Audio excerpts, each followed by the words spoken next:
పోయినరా తమ్ముడు రాజ్ కుమార్ పటేల్ గారు భార్యను బాగానే చూసుకుంటున్నాం, సంతోషం. మొన్ననే పెళ్ళైన తమ్ముడికి ఆ వెనకాల మాజీ కార్పొరేటర్ కొమిర్శెట్టి సాయిబాబా గారు, డివిజన్ అధ్యక్షుడు సోదరుడు బాగా మాట్లాడినాడు నాగరాజు, ఇక్కడ నాగరాజు గారు. అట్లాగే కార్యక్రమంలో పాల్పంచుకుంటున్న అందరికీ పేరు పేరున ఎవరి నాయకులు ముఖ్య నాయకుల పేర్లు ఎవరో అయితే చెప్పలేదో మీరు జర మనసులనే తిట్టుకోండి, బయటకు తిట్టకుండ్రి. తిట్టుకునేది ఉంటే బయట తిట్టుకుందాం కానీ ఇక్కడ వద్దు. అందరికీ నమస్కారం. అనుకోకుండా వచ్చిన ఎలక్షన్ ఇది, ఎవరం కలలో కూడా అనుకోలే.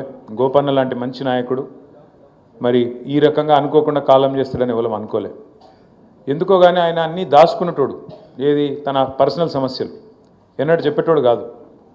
ఎలక్షను అయిపోయాక కూడా ఒకరోజు మేమందరం ఏదో వేరే పని మీద మనము హాస్పిటల్కి పోయినాం, మరి ఏఐజీ హాస్పిటల్. మీరు నేను చెప్తే ఇప్పుడు నమ్మరు, కానీ నమ్మశక్యం కాకుండానే ఉంటుంది. హాస్పిటల్కి పోయినాం, పెద్దలు కేసీఆర్ గారికి ఏదో చెకప్ ఉండే. పోయి ఆ రూమ్లో పోయి అందరం కూర్చొని సార్ చెకప్ అయిపోయింది, ఇట్లా బయటకు వచ్చి సార్ని లిఫ్ట్ కాడికి పంపించినాక అక్కడ ఒక ఏఐజీ హాస్పిటల్ ఆయన ఉరికి వచ్చి చెప్పిండు, సార్ ఇంకో 2 రూమ్లు అవతల గోపీనాథ్ సార్ ఉన్నాడు అన్నాడు. గోపీనాథ్ సార్ అంటే ఎవరు అన్న? మాగంటి అన్నాడు. అగో మాగంటి గోపీనాథ్ ఇక్కడ ఉండుడేంది, మాకు తెలియకపోవడేంది అని నేనన్నా. లేదు సార్ ఉన్నాడు సార్ అన్నాడు. అంటే నేను వెంటనే పోతే ఆ రూమ్లో పోతే సునీతమ్మ, గోపన్న, పిల్లలు అందరు ఉన్నారు. నేను అడిగితే ఏమన్నా చెప్పకపోతే కనీసం హాస్పిటలైజ్ అయితే కూడా చెప్పవా, నీకు సమస్య వస్తే కూడా చెప్పవా, ఎట్లా అంటే ఇది పెద్ద విషయం కాదు సార్, ఏముందన్నా ఇది ఏం కాదు, మంచిగా అయిపోతా, 4 రోజుల్లో మంచిగా అయిపోతా, నేను అందుకే ఎవరికి చెప్పన్నా అని దబాయించిండు ఉల్టా. అదొకటి ఇదొకటి మాట్లాడిన. ఆయనకి సినిమాలు అంటే బాగా ఇష్టం ఉండే, అక్కడ టీవీలో సినిమా చూస్తుండు. ఏముంది ఈ సినిమా ఎట్లుంది, ఆ సినిమా ఎట్లుంది, కొద్దిసేపు ముచ్చట పెట్టినాం. కానీ తర్వాత నేను సునీతమ్మకి చెప్పిన, ఇట్లాంటివి ఉంటే చెప్పాలా మీరు మాకు, ఎందుకంటే మనిషికి మాటనే ధైర్యం కదా. మన ఆపద వచ్చినప్పుడు ఒక మాట మాట్లాడితే, ఒక భరోసా ఇస్తే ఏం కాదే నీకు అని 10 మంది చెప్తే ఆ లేకపోతే హైబత్ తింటారు మనుషులు ఎవరైనా. అట్లా కాకుండా మాటకు మాటనే ఉంటుంది, అట్లా చెప్పాలమ్మా అని చెప్పిన. కానీ ఎందుకో కానీ ఎన్నడూ చెప్పకపోయేది. తర్వాత అట్లాగే తన ఆర్థిక పరిస్థితి కూడా ఎన్నడూ మాకు తెలియదు. అందుకే మన అసెంబ్లీలో చెప్పిన, నేను ప్రామిస్ చెప్తున్న పరిశాన్ అయినా.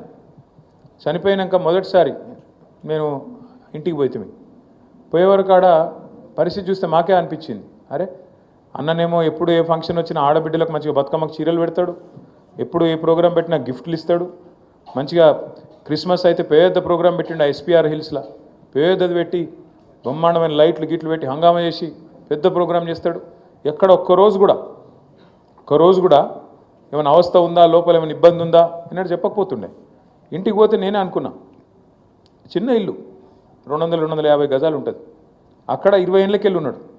3 పిల్లలు, చనిపోయిన రోజు చూసిన 3 పిల్లలు, వాళ్ళు పాపం ఇవాళ ఎవరు పెళ్లి కాలే, ఎవరు సెటిల్ కాలే, అంత చిన్న చిన్న పిల్లలు, అంత 22 ఆడపిల్లలు, 2 22 20 అనుకుంటా, బాబు 19 ఉంటాడు కావచ్చు.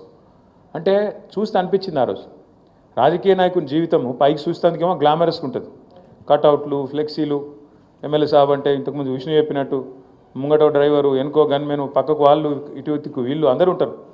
కానీ పోయినాక చూస్తే ఏముంది అంటే వెనకకు తిరిగి చూస్తే ఇవాళ కుటుంబం మొత్తం మీ అందరూ దయదలిస్తే, మీ అందరూ ఆశీర్వదిస్తే మళ్ళొక్కసారి గౌరవప్రదంగా సమాజంలో నిలబడే పరిస్థితి ఉన్నది.